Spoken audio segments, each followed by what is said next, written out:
know Miss Christian was still alive when she was placed into the trash can, correct? From all the evidence collected, yes, that's the best explanation of all the findings on the body. Yes, you heard that right. A young woman was still alive when she was stuffed into a trash can. Now, imagine the horror, the pain, and the unimaginable cruelty that she and her boyfriend endured in their final hours. Even the courtroom, filled with hardened professionals, couldn't hold back their emotions as the medical examiner explained victims' autopsies. It entered again at an angle, and it goes from right to left and downward.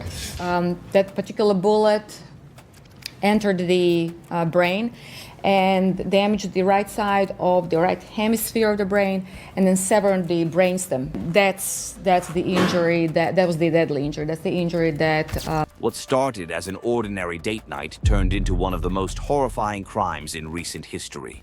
This is the story of Channon Christian and Christopher Newsom, a case that shocked the entire nation and continues to haunt us to this day. In 2007, Knoxville, Tennessee, was home to a young couple named Channon Christian and Christopher Newsom Jr. Channon was 21 and Chris was 23, and though they had only been dating for a few months, it seemed like they had been together for much longer. Their connection was strong, and their bond felt natural, as if they were meant to be. They were the kind of couple people noticed. Channon's bubbly personality paired perfectly with Chris's warm demeanor. They shared a love for the outdoors, sports, and simple joys, making their time together full of fun and laughter. Though they hadn't yet exchanged their feelings, Chris had confided to his father that he was falling for Channon, describing her as someone who made his world brighter. Their connection was fresh and exciting, filled with all the promise of young love. Everybody that knew Chris was his friend, and he had a smile that everybody just loved. On January 6, 2007, the couple was especially excited about their plans. They intended to attend a birthday party for their friend Jim that evening. It was a chilly Saturday evening when Channon Christian and Christopher Newsom set out for what was supposed to be a night of joy and togetherness. The young couple had planned a cozy dinner followed by a party with friends. Earlier in the day, Channon had visited a friend's apartment to get ready, waiting for Chris to pick her up. Around 8:00 p.m., Chris arrived, and they were seen sharing a warm embrace in the parking lot near Channon's vehicle. It was a moment filled with love that would soon be tragically shattered. White SUV, I noticed at the SUV, it was a girl sitting in the driver's side and a guy standing at the driver's side. The door is open and they're hugging or kissing or something. So my brother and they carjacked these people, and I get out of the car, man, what y'all doing? What's going on? What y'all doing? So they pull out. He said, man, follow us. I said, man, what are y'all doing? I'm finna go back to the house. I don't want nothing to do with it. Y'all tripping, man. Y'all tripping. He was like, man, we finna go back to the house. We going back to the house. Just follow us. You don't know where you're going. Just follow us. Unbeknownst to them, their tender moment had caught the attention of a group of attackers with other, far darker intentions. The attackers spotted Channon Christian and Christopher Newsom standing near Shannon's vehicle, sharing an embrace. Seeing this, they decided to target the couple. At gunpoint, they forced Channon and Chris into the back seat of Shannon's SUV, tied their hands behind their backs, and drove them to a house on Chipman Street, where the ordeal began. Armed and fearless, the assailants forced Channon and Chris at gunpoint into the back seat of Channon's Toyota 4Runner. Bound and terrified, the couple had no choice but to comply as they were driven to a house on Chipman Street, a place that would soon become a site of unspeakable horror. Do you know how quick to Channon and Chris that carjacking went down? Boom. You come down your stairs and you go get in the car and you are cranking your car and your boyfriend gets inside the door there, gonna get him a little sugar. boom, there's a gun in the back of your head, and some big gets in your 4Runner and puts a gun on you, just like that. It's done. Christian and Newsom had their hands tied behind their backs before being transported to Davidson's rental property located at 2316 Chipman Street. Upon arrival, they were greeted by Vanessa Coleman, who had been waiting at the house. The reasons for the situation escalating from a simple carjacking to a kidnapping remain unclear. It's possible that the perpetrators initially intended to steal money from the couple. However, once they were brought to the house, the situation quickly spiraled out of control. The attackers, with no shred of humanity, subjected both Chris and Channon to unimaginable brutality. Chris was the first to endure their torment. Inside the house, he was savagely raped by at least one of the perpetrators and sodomized with an object. Despite the horrific violence, his ordeal was far from over.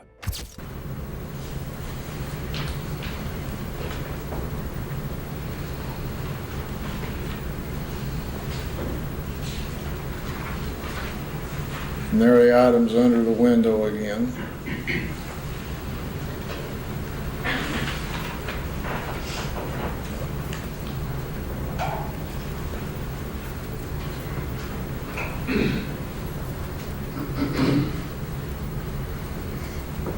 He was forced out of the house barefoot and marched to nearby railroad tracks.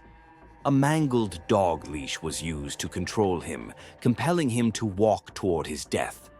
Once there, Chris was bound, his hands tied behind his back, his feet shackled together. He was blindfolded with a bandana and gagged with a sock. The attackers showed no mercy. Chris was shot multiple times, once in the neck and back, wounds he initially survived. But his fate was sealed with a final execution-style shot to the head, fired at close range, severing his brainstem. To erase evidence, the attackers wrapped Chris's body in a comforter, doused it in gasoline, and set it ablaze. While Chris's life was being taken in such a heinous manner, Channon was left behind in the house, enduring a separate torment. Alone with one of the attackers, she was held captive and terrorized, waiting for the others to return. When they did, the violence intensified. The assailants beat her, repeatedly raped her vaginally, anally, and orally. They used objects during their assaults, causing catastrophic injuries. She endured head trauma, bruising, and severe hemorrhaging. The medical examiner later described the extent of the abuse as extreme, far beyond what could be described as a simple assault. During these hours of brutality, Channon pleaded for her life, telling her captors she didn't want to die. Her cries fell on deaf ears. Instead, the attackers took steps to erase evidence of their heinous crimes. In a cold and calculated act, they poured bleach down her throat and scrubbed her battered body with it, focusing on her most injured areas. Girl, I mean, she wasn't perfect. Nobody's perfect, but never gave us any trouble, always did well in school. She was beautiful, but what made her even more beautiful was the fact that she was not stuck on herself. Channon Christian was a 21-year-old student at the University of Tennessee. Chris Newsom was a 23-year-old trim carpenter. Both were still living at home and had just begun to date in November of 2006. In her final moments, Channon was hog-tied with curtains and strips of bedding. Her face was covered with a trash bag, and her body was shoved into 5 large trash bags, compressing her into a fetal position. Barely clothed, she was placed in a kitchen trash can. The medical examiner later testified that she suffocated slowly, a horrific and lingering death. Even as she died, one of her attackers went out with his girlfriend, casually using Channon and Chris's belongings as though nothing had happened. When Channon and Chris failed to appear at the party that evening, their friends grew worried. Calls and texts went unanswered. By 11 p.m., 2 of Chris's friends went to the parking lot where the couple had last been seen. They found Chris's truck but couldn't locate Channon's SUV. A desperate search ensued. Around 12:30 a.m. on January 7th, a waste disposal worker noticed unusual activity at the Chipman Street house. The lights were on, and the house seemed busy for such a late hour. The worker also saw a Toyota 4Runner matching Channon's vehicle description parked outside. Moments later, the vehicle drove past him slowly, as if the occupants were watching him. Inside were 4 men, their intentions hidden behind their calm demeanor. Later that morning, the horror came into sharp focus. Around 12:20 p.m., Chris's charred body was discovered by a railroad worker near the tracks. He had been wrapped in a comforter, and his head was concealed by a sweatshirt. His muddy, bare feet bore witness to the torment he endured before his death. As January 7 turned to January 8th, Channon's family and friends continued their frantic search. They reached out to law enforcement, only to be told they would need to search on their own. Determined not to give up, they traced Channon's phone to an area near Cherry Street. It was there, in the early hours of January 8th, that they found her abandoned SUV. Inside, the car was unrecognizable as Channon's. It was filled with mud and foreign items like Newport cigarettes, which neither Channon nor Chris smoked. The seats were pushed back, far beyond her reach. Ominously, personal items, including a teddy bear and photographs, were missing. Police processed the vehicle and found a crucial lead: a fingerprint that matched Lamarcus Davidson, a man living just 2 blocks away on Chipman Street. On January 9th, officers entered the Chipman Street house.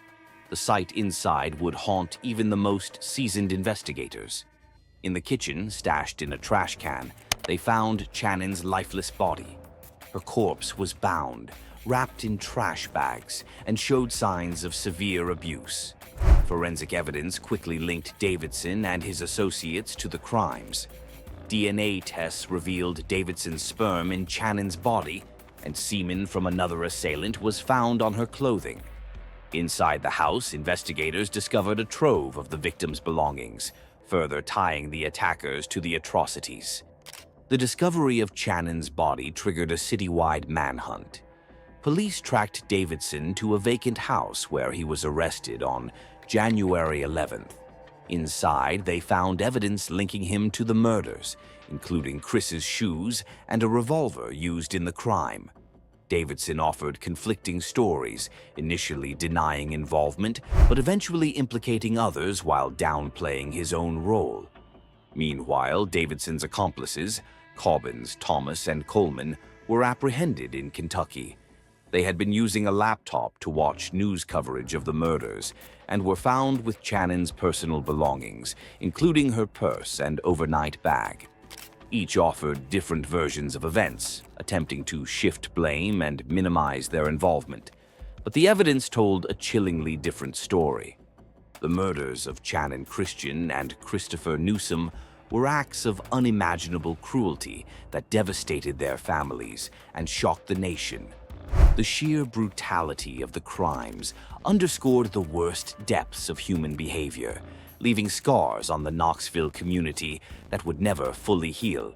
From the young couple's final moments to the relentless efforts of their loved ones to find them, their story serves as a somber reminder of the fragility of life and the profound impact of evil acts. That things like that can happen here to them, and when they realize that, there's monsters among us, they're coming in here, they want some protection. They want to know what to do to keep that from happening to them or their kids. Despite the unspeakable pain, their families have fought tirelessly to honor their memory, ensuring that Channon and Chris will never be forgotten. Well, the Christians, the Newsomes, and all of Knoxville got justice today. We finally got the justice that the kids deserve, and it makes me feel good. The jury was from Knox County. They are the pillars of our community. We should take our hats off to them, and we should give them a round of applause for... Thank you.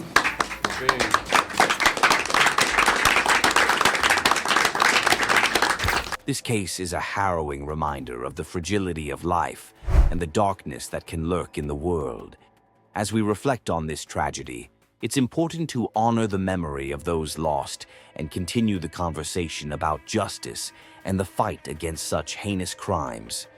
If this story moved you, don't forget to like, comment, and subscribe for more insights into the stories that must never be forgotten.